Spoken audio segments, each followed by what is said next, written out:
આપણે બનાવવાની શરૂઆત કરશું તો આપણે ગેસ ચાલુ કરી દીધો છે. આની અંદર 2 થી 3 ચમચી ઘી નાખશું.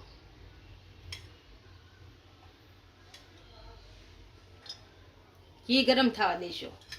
હવે આપણું ઘી ગરમ થઈ ગયું છે. આની અંદર બદામની કતરી કરી નાખી છે એ ગરમ કરી લેશું. આપણે કાજુ પછી નાખશું, બદામ શેકાઈ જાય પછી, નકર જો કાજુ આરો નાખી તો લાલ થઈ જાય.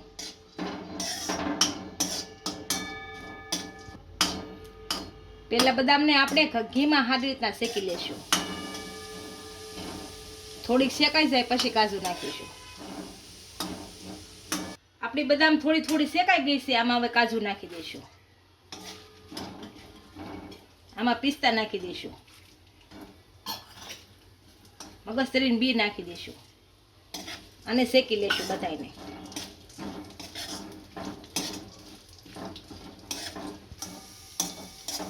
મગજતરીને બી તમે કોઈ પણ કરિયાણાની દુકાન જાઓ તો મળી રહે.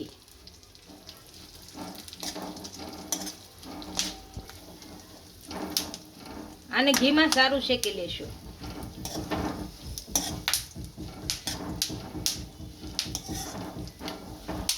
હવે આપણે 1 ચમચી ખખ નાખીશું. આને શેકી લેશું.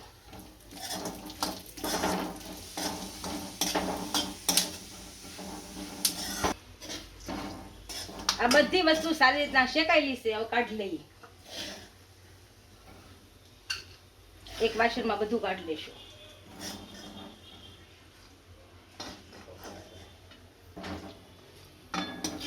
હવે આની અંદર 2 થી 3 ચમચી ઘી નાખશું. 3 ચમચી નાખીશું. ઘી ગરમ થવા દેશું. આપણે આની અંદર ખજૂર લીધો છે તો ખજૂરના 500 ગ્રામ લીધો છે અને આના ઠળિયા કાઢી લીધા છે. આ રીતના બધાય ખજૂરના ઠળિયા કાઢી લીધા છે. નોર્મલ ખજૂર હોય તો પણ ચાલે. આને આમાં નાખી દઈશું આપણે.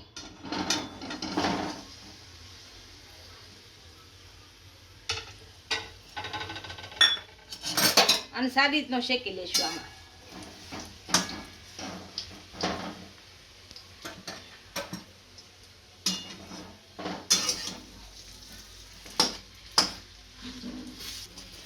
જે રીતે ગરમ થશે એ રીતે ઢીલો થતો જશે.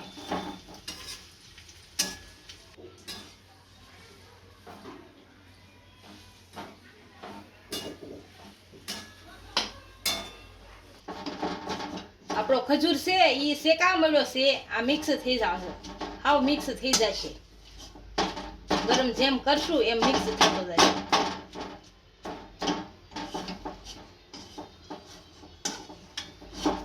આ રીતનો અડધો શેકાઈ ગયો છે. આપણો ખજૂર સારી રીતના શેકાઈ ગયો છે. આમાં શેકેલા ડ્રાયફ્રૂટ નાખી દઈશું.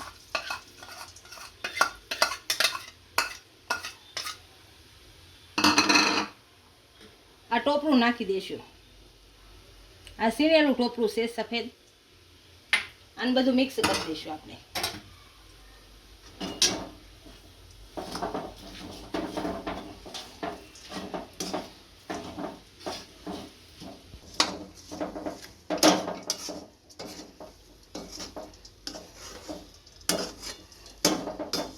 આ બધી વસ્તુ સારી રીતના ભળી ગઈ છે. ગેસ બંધ કરી અને નીચે ઉતારી લઈશું.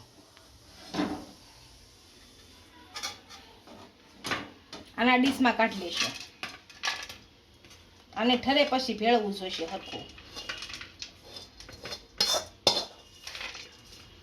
આને આપણે એક ડીશમાં કાઢી લીધું છે. આને થોડીક વાર ઠરવા દેશું પછી આને લાડુ વાળી લેશું.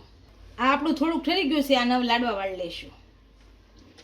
થોડું લેવાનું મિક્સર. નાના લાડવા વાળવાના.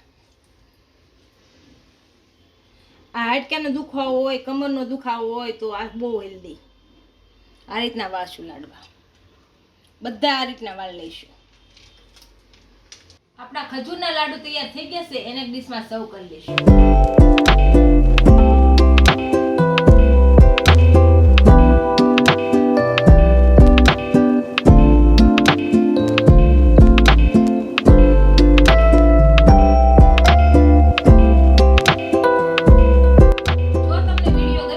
વિડીયોને લાઈક કરી દેજો, ઇન્સ્ટાગ્રામ અને ફેસબુક પર ફોલો કરી દેજો. મળીએ નવા વિડીયો સાથે.